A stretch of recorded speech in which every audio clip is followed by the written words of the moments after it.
ఈ మధ్య కాలంలో పురాణాలకి సంబంధించి తీసిన మూవీస్లో ఎక్కువ వినిపించే పదం చిరంజీవి.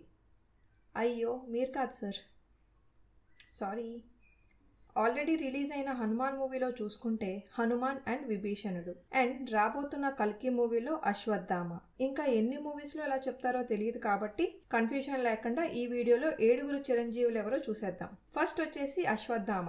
ద్రోణాచార్య కుమారుడు, మహాభారతంలో చేయాల్సిన దరిద్రాలన్నీ చేసేశాడు. సెకండ్ కృపాచార్య, కౌరవులు అండ్ పాండవులకి గురువు అనమాట. థర్డ్ వచ్చేసి పరశురాముడు, విష్ణుమూర్తి ఆవేశ అంశం. ఫోర్త్ వచ్చేసి వేదవ్యాసుడు, మనకి వేదాలు పురాణాలు లాంటివి ఎన్నో ఇచ్చారు ఆయన. ఫిఫ్త్ మహాబలి, వామన అవతారంలో ఉన్న విష్ణుమూర్తి, ఆయన దానగుణం చూసి అమరత్వాన్ని ప్రసాదించారు. సిక్స్త్ వచ్చేటప్పటికి విభీషణ, రావణుని తమ్ముడు, లంకా యుద్ధంలో రాముడికి సపోర్ట్ చేశాడు. అండ్ సెవెంత్ వచ్చేటప్పటికి మన హనుమాన్. ఆయన గురించి ఎవరికి తెలియదు, చాలా మందికి ఆల్ టైమ్ హీరో ఆయన.